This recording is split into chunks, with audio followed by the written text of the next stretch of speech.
3, 2, 1. That was closer this time. That was a little bit closer, but yeah, we're all right.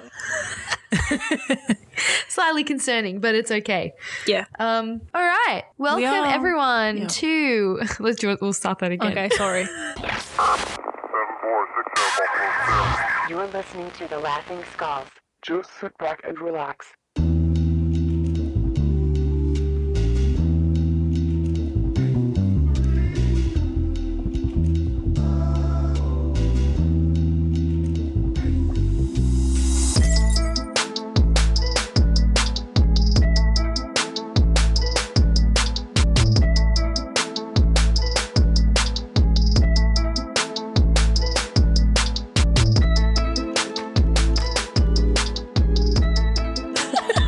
Apology accepted. Welcome everyone to episode 4 of The Laughing Skulls. My name is Esther. And my name is Adrienne. Welcome back, friends. Welcome back to the podcast that nobody asked for, but we're here and willing to deliver every week. We're just coming. We're here to deliver every week. Yeah, we are. We damn straight we are. I just wanted to say that we're just coming off of Esther cutting me off. Yeah, just had to re-record that intro because she's a bit of a narcissist. But that I am who I am, okay? People love me. I know. And you're apparently, what was it, 83%? Okay, let's not get into this right now. Let's go. Yeah. Let's get it in a bit later on in the episode.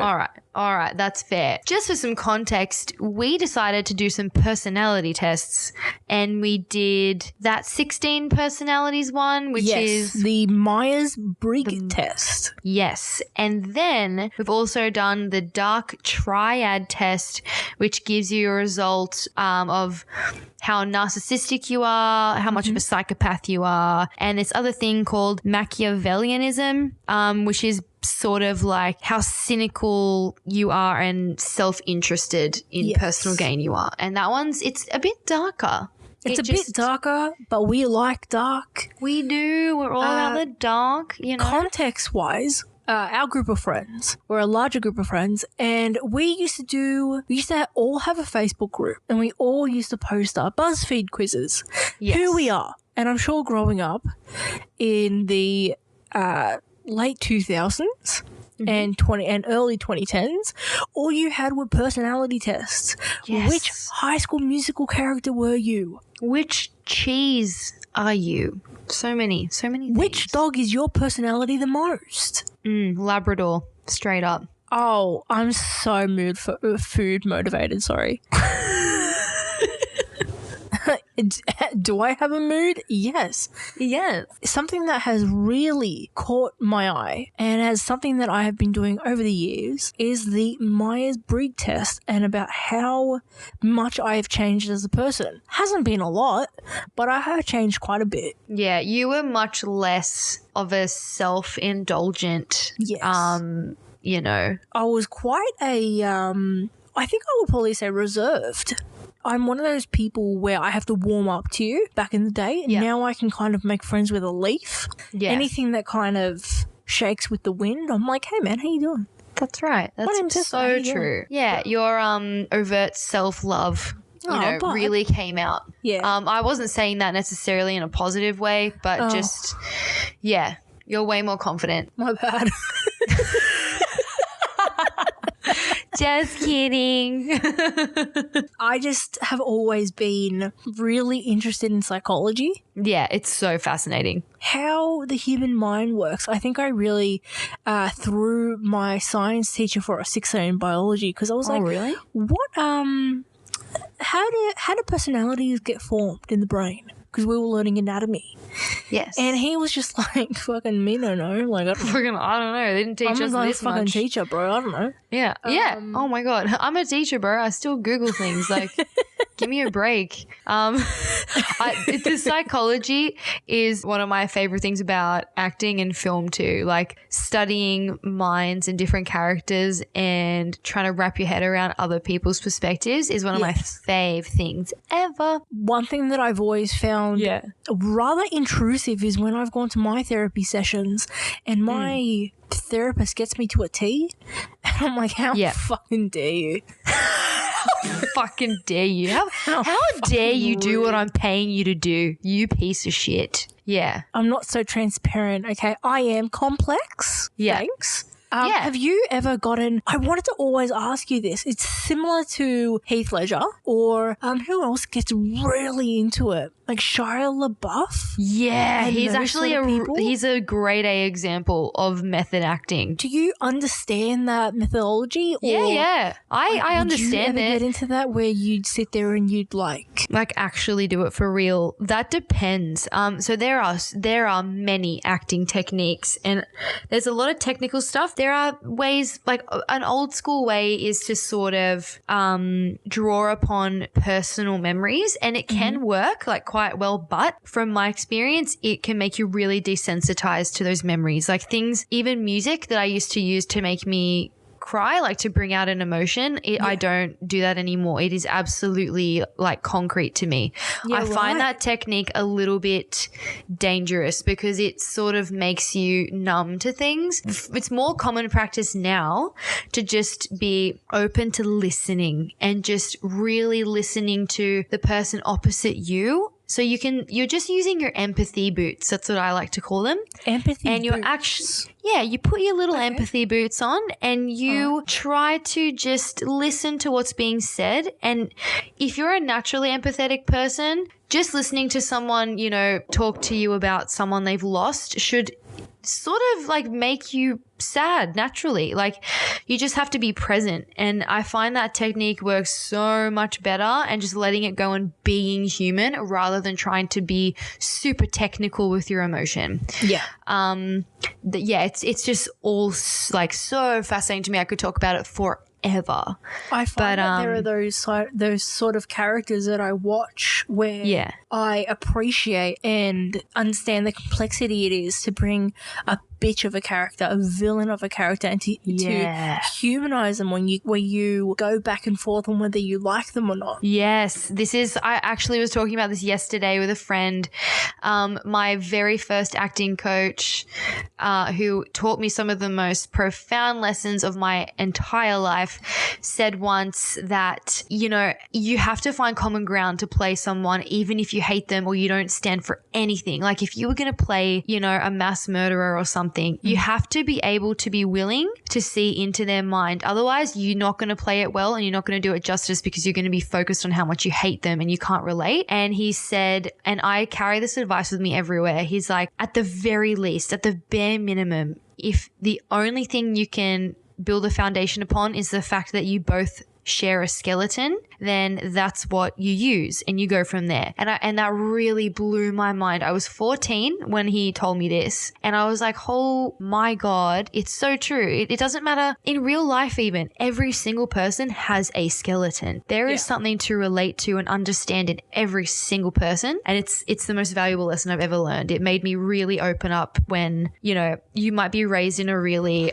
conservative environment or whatever. That sort of information makes you understand that we are all just flesh and bone, and there is no need to want to discredit anyone's experience or beliefs because we're all just human, Yeah. I mean, if you had so regardless of gender and time, so it can be from any time. Yeah. In modern history. So when I say modern history, I mean, to narrow it down, if it was a celebrity that we know, alive or dead, who would you want to study or pick their brain? I think about this quite a lot. Not to be friends with, but just to be like, what the fuck is wrong? What is in your brain? Because I would want to understand you more. Yep. I think my number one answer for this is always going to be Salvador Dali. I think he was just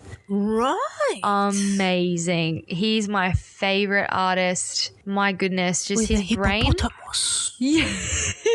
I would love to pick apart his brain and just see his creative process and where it all comes from. He would, oh my goodness, I'd give anything. That would be amazing. And then what about you? Modern history, who? Anyone? Michael Jackson for me. Ooh, interesting. Yes. Another creative genius. Yeah, I just think that he is such a interesting character. I think that he is someone who is widely misunderstood. Sorry. Yeah. I think that there's a lot of layers to him, and I'm also one of those people who do not believe that he has done the things that he has been accused of, and it's never been proven. And I have absolutely deep dived into everything about his life, about those trials, about everything, and I just think that there is some deep seated emotional issues. I think that he's a good person at heart. He's got issues, but I never think that he touched kids. Yeah. I never think that he did anything malicious towards those children. Yeah, he did not seem like a malicious person at all. He gave me hetero romantic but asexual vibes. Yes. He copied sexual mannerisms and like dance moves, like to things that would be like, the thing is that like he always would say that he would, touch his crotch or whatever it is, but to the sound of the music, where at the end of the day it's just your body part. Whereas for him, I don't think that he ever did anything to be like, yeah, that's going to get the fucking women going crazy. Whereas I feel like that he also was a little bit, I felt like he gave me asexual vibes. Yeah. I felt like that it's either hetero-romantic, heterosexual, but hetero-romantic, asexual, or just super reserved, super quiet, but also he could have also been fucked over so many times that he just shut himself out with everything. Oh yeah. That's why I love looking into like even these celebrities' personality types if you can find them. It's so interesting to see who you potentially would match up against that you might not think you would. Yeah, absolutely. Did you want to go with about what you've got and what your strengths and weaknesses are? And like I would love to discuss with you about whether that's true or whether there's something that you're like, I don't really think so. Yeah, for sure. I took that test and it's changed in 6 years. I've actually gone from being majorly extroverted to 51% introverted now. Oh, wow. Which is really interesting. I still consider myself a bit of like an even mix of both. I will be the person who's, gathering everyone for a flip cup tournament and absolutely happy to be in the middle of it all and super loud. But I also feel like that with you. I feel like, and excuse me if I'm wrong, that you also like to just keep to yourself a little bit. Not keep to yourself, but like you like your own company a lot. I do. And the older I get, the more it becomes apparent. I really have no problem keeping to myself at all. Like I like me time, which is cool. That's very important. Too much me time can drive me a bit nuts, but I find that it's becoming so much easier for me now. Everyone can just leave me the feck alone, and I'm happy. I'm happy about that. I'm also, so I think that's pretty accurate. And then I've got 81% intuitive. That hasn't changed. Okay. Yeah, I've just got like really good intuition, women's intuition. It's true. It's a thing. But yeah, definitely I'm a feeler for sure. And actually, feeling 61%. That's very true. I think the older I get, the more I trust my heart over my head. It's been a battle for a long time, but I tell thing. Were you quite the opposite before? Yeah, I think it was like a really hard battle and I still will try to be logical as well as listen to what's going to actually make me happy. But I've found that oftentimes I would make really big decisions based on logic and end up absolutely regretting it. Like taking a job just because it was the good thing to do for like in other people's eyes always ended poorly, those decisions. So I've always been one of those people where I will have a conversation via my heart, but then listen to my head about how I'm going to make it work. Yeah. And so I always it's stupid, but like I try to compromise always. Yeah. Oh, yeah. A compromise is so important, but I do now take into account my actual emotions more. Then I've got judging, which is 68%. What is judging again? I keep forgetting that one. Hang on. Let me find it. We've got. Hey, I don't know what the fuck happened to it. But that's okay. 60% judging. So I believe that you're more seeking than you are maybe accepting more than you are seeking, or also prospecting. Something like you've already got it, maybe? Yeah. And then I'm 58% turbulent. My strategy is always constant improvement, which is true. That's like my always to improve is my goal. And it says my role is that of a diplomat. So okay. Yeah, that's basically yes. Okay. That's the basics of it. And then when it comes to my strengths are things like being passionate, insightful, and creative. My weaknesses are being a perfectionist. So I guess that's not really a lie or just a smart answer for an interview. It's true. And avoiding the ordinary. Fucking hell, that is accurate as fuck. I'm always like reaching for the stars 24/7. And then funnily enough, my other weakness is being prone to burnout, and that's definitely because of those things. Oh, wow. Okay. Yeah, that's so true. What about you? Like, what are give us the basics and then your strengths and weaknesses if you can get them. I am a ENFJT, so I am titled the protagonist, which I feel attacked. So I'm 78% extroverted. Yep. 78% extra. I used to be a lot more extroverted. That's nuts. Yeah. Yeah, I think I did one once and it was about 90% extroverted. I rely on people a lot. I find that it gives me a lot of comfort and it gives me energy to go and talk to people. Yeah. Probably why I'm in the career that I'm in at the moment. I am 68% intuitive. I 54% feeling, but then 46% thinking, of which is I sort of feel that's actually a pretty accurate thing with me. I feel a lot, but then I think a lot. I am 67% judging and 51% turbulent. So I'm known as the protagonist. With this test, we feel the need to be called to serve a greater purpose in life.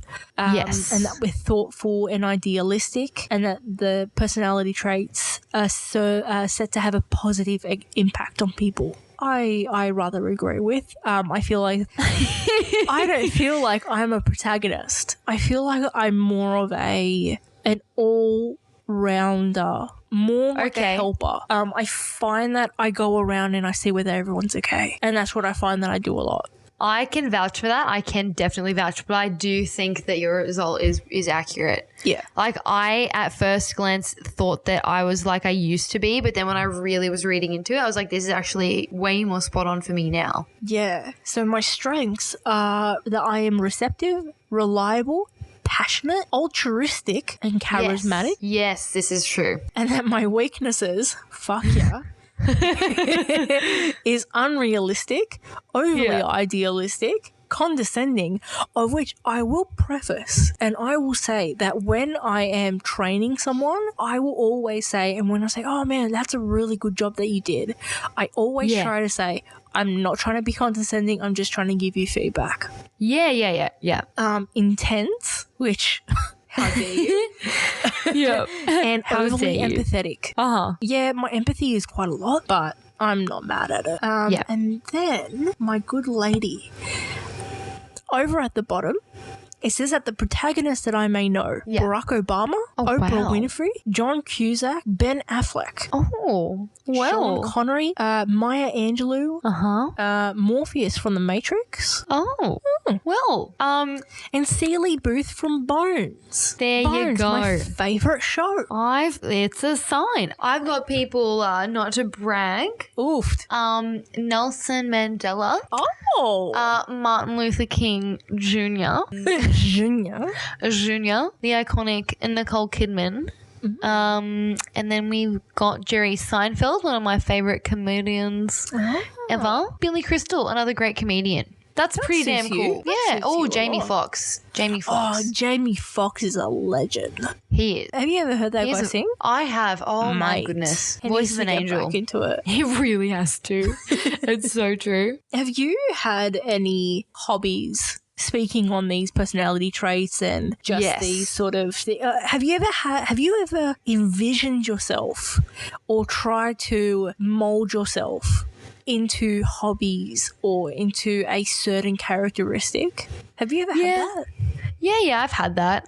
This actually says in terms of a career path that, so mine is INFJ. I am INFJT. That's the one I am specifically. But it says here that because we are able to find work that suits us in a lot of fields, we often have difficulty deciding on one because we imagine all the possibilities. And so we could see 10 wildly different paths, which is like it's a cool and exciting thing, but it does make it really stressful. And we tend to seek truth, beauty, and purpose in our work, and like that is always at the forefront of what I want to do. I always want to be authentic, and I want to inspire people and make them see the beauty in themselves and the things around them. So that's why I love doing a lot of creative things, because whether it's acting, filmmaking, doing photography or drawing, writing, whatever it is, all those avenues, I find myself getting wrapped up in a lot. But then they're all so big and so different. And I've had a bajillion jobs because I like to try my hand at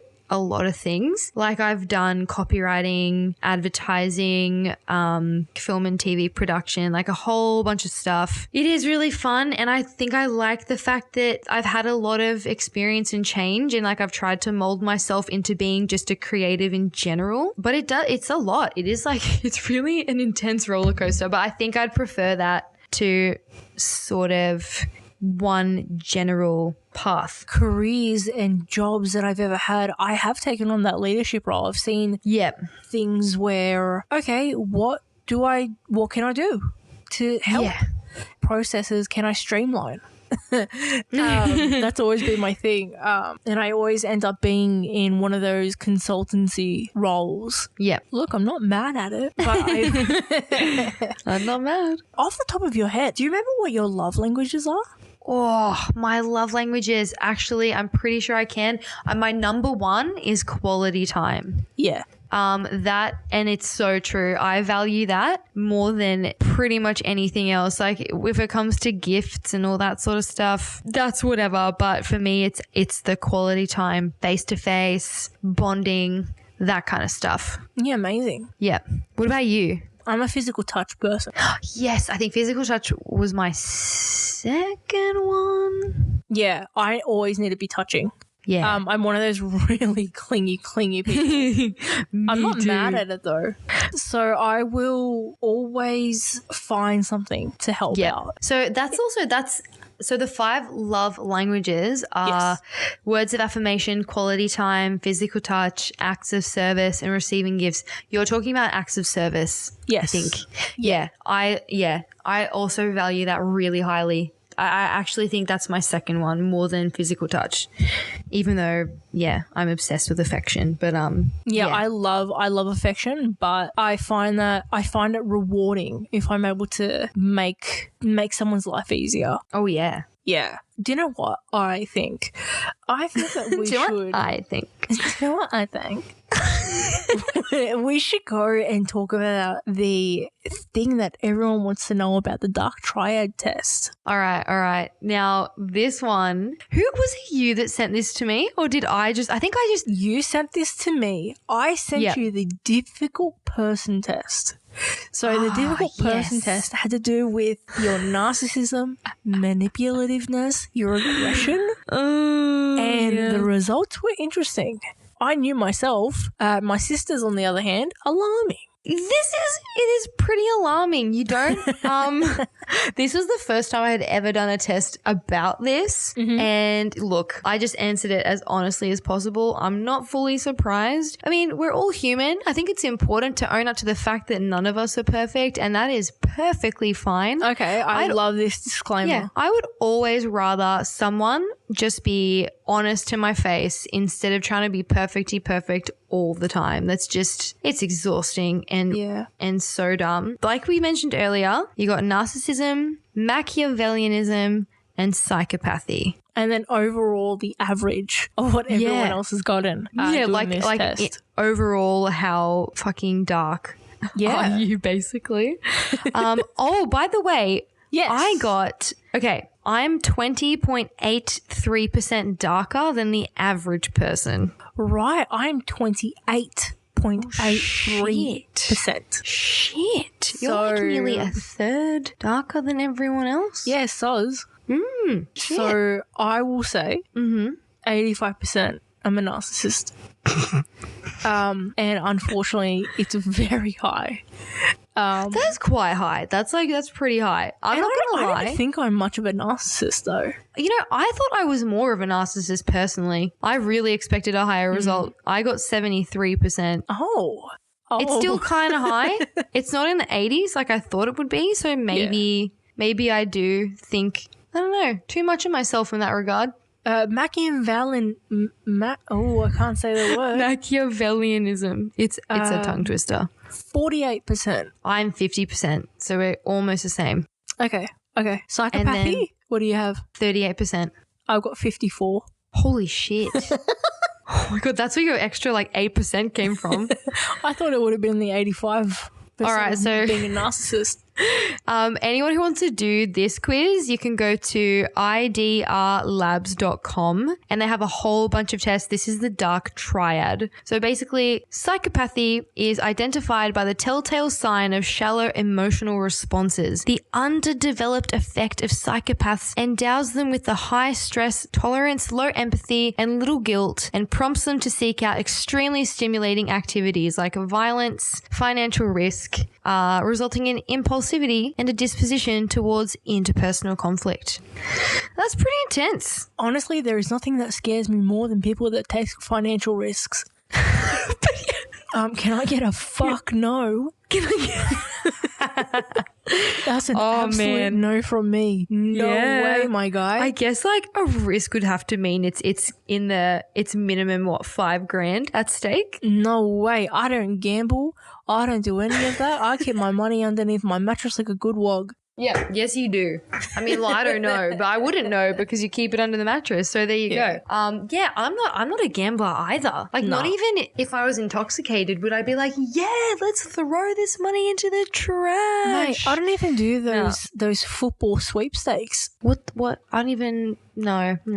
The only sweepstakes I've ever done is those Academy Awards days when we all put money into the pool and we see who got the most predictions right. That's the extent for me. And maybe a scratchy. Even then. Oh, yeah, scratchies, yes. The Live the Life. I'd love to win that. That's great. But that's pretty much it. I would absolutely love that. But all right. I don't play those games.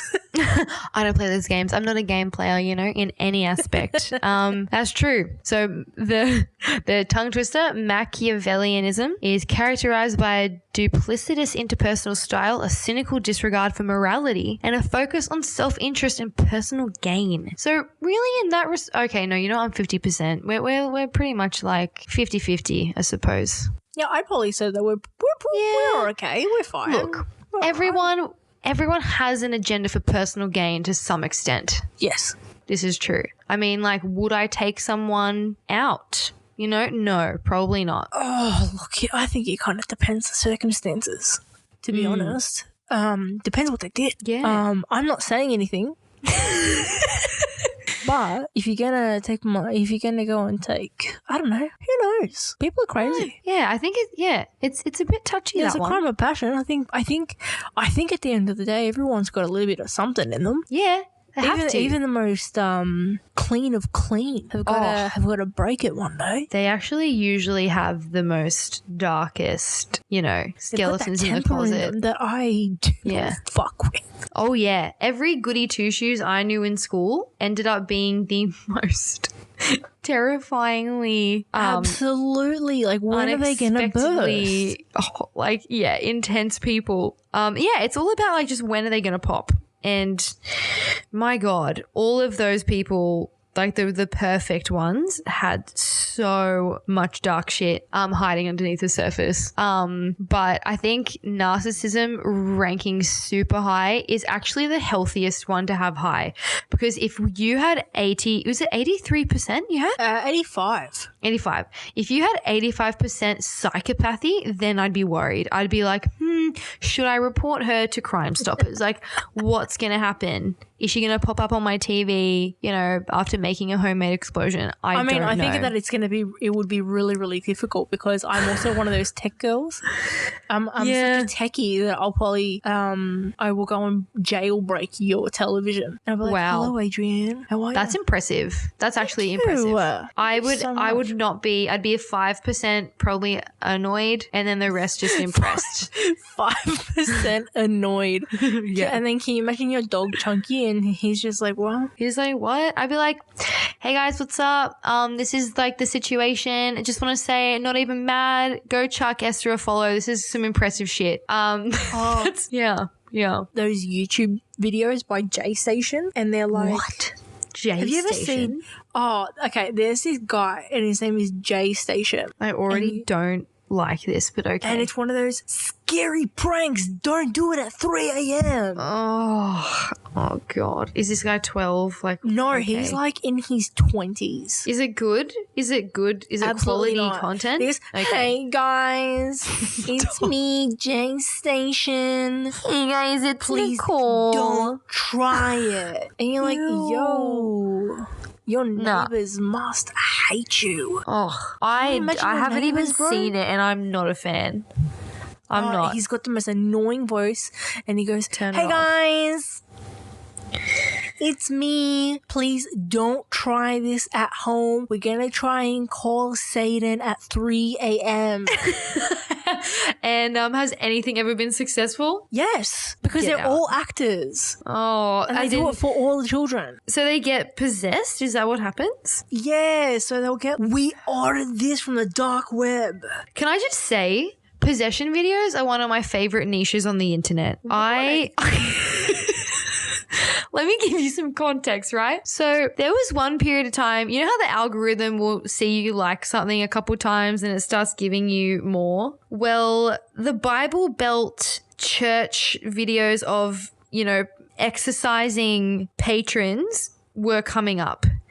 And they are some of the funniest, most like coma-inducing laughter bouts you've ever seen. Because these are all like, we're here in South Carolina in the name of the Lord Jesus Christ, and here we've got Mary, and she has been possessed, and her husband has brought her here to exorcise the demons out of her. And you see all these people.